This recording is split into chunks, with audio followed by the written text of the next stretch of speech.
किसी भी फिल्म में जो सबसे खतरनाक सीन होता है या खतरनाक रोल होता है वो बेहतरीन एक्टर को दिया जाता है, सबसे खतरनाक। तो जीवन में अगर आपके साथ बहुत तकलीफ आ रही है, बहुत खतरनाक स्थिति में फंस गए हैं, तो समझिएगा कि आप बहुत खतरनाक हीरो हैं। ऊपर वाले ने आप ही को ये जिम्मेदारी दिया है, क्योंकि जिस कंधों में बोझ उठाने की क्षमता नहीं होती है, मालिक उस कंधों पे उतना बोझ। और 2-3 लोगों से तो बहुत बच के रही। एक जो आपके घर के खिलाफ आपको बताता है तुम्हारी मम्मी को ऐसा नहीं करना चाहिए। अरे मम्मी है यार, क्यों नहीं करना चाहिए? करना चाहिए। मेरी माता जी तो आज भी मुझे चौराहे पे गाली देके मार देती है। माँ है, उसका हक है। आज भी मैं आता हूँ बाहर तो कहती कायदे से गाड़ी चलाना और हवाई जहाज में सीट बेल्ट बांध लेना जी, और ज्यादा नेता मत बनना, खिड़की से नीचे मत झांकना जी, खिड़की बंद रहती है। हाँ तो हमें पता है बंद रहती है।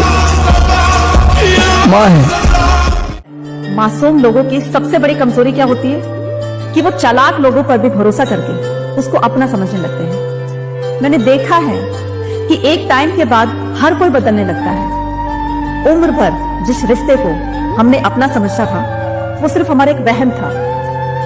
गरीबी हर उस रिश्ते को तोड़ देती है जो हमारे खास होते हैं, और जब पराये भी अपने बन जाते हैं जब हमारे पास पैसा होता है।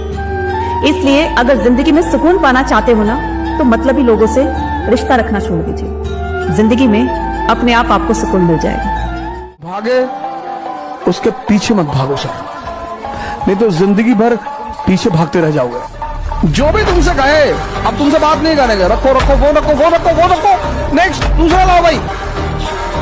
छोड़ दें सारी दुनिया किसी के लिए, ये मुनासिब नहीं महत्वाकांक्षी लोगों के लिए। यूपीएससी की परीक्षा वर्ल्ड के टॉप 3 टफेस्ट एग्जाम में से एक होती है।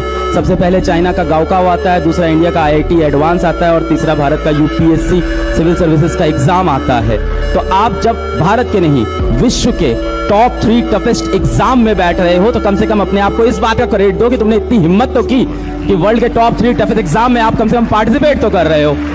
अपने आप को इस बात का ही क्रेडिट। नोट की पेटी और घर में बेटी ये नसीब वालों को ही मिलती है। तहजीब देखते हैं अक्सर गरीब के घर, दुपट्टा फटा ही सही लेकिन रहता सर पर है। हमें नाज है भारत की उस संस्कृति पर जहां एक छोटी सी लड़की गुड़िया भी खरीदती है। तो किसी और से नहीं लेते, मोटिवेशन अपनी जिंदगी से लेते हैं। किसी मोटिवेशनल स्पीकर को सुन के तुम्हारी जिंदगी नहीं बदलेगी बेटा।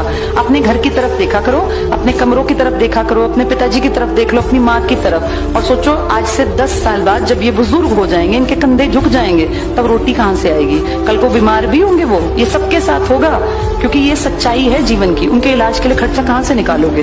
तुम्हें इतना काबिल बनना है कि उनके इलाज के खर्चे, तुम्हारी अपनी लाइफ के खर्चे और आने वाली पीढ़ी के खर्चे भी तुम्हें ही उठाने हैं। हर पीढ़ी ऐसी तैयार होती है बेटा, ऐसी करना होता है, इससे भाग नहीं सकते हम। तो अपने आप को सबल बनाओ, पढ़ो लिखो। हॉस्टल में था तो एक लड़का था, नाम नहीं लूंगा मैं उसका, मैं उसको जब भी देखता था वो खेल ही रहा है, मैं उसको जब भी देखता था वो ग्राउंड में खेल रहा है, मैं उसको जब भी देखता था किसी दोस्त के रूम पे बैठा हुआ है वेब सीरीज देख रहा है। फिर भी वो बच्चा टॉप बैच में था। क्यों था? उसका रीजन यही था कि वो रात में पढ़ता था, 3 घंटे के लिए पढ़ता था, सिर्फ 4 घंटे के लिए पढ़ता था, और उन 3-4 घंटे में ना ऐसा पढ़ता था कि बाकी लोग 12-12 घंटे। इसलिए लोगों को चुभते हैं, जिस दिन आईना बनेंगे उस दिन पूरी दुनिया देखेंगे। आप सबसे ज्यादा प्यार करते हो ना, उसको सबसे ज्यादा विरोध करो पब्लिक की, तुमको कोई नहीं भड़काएगा।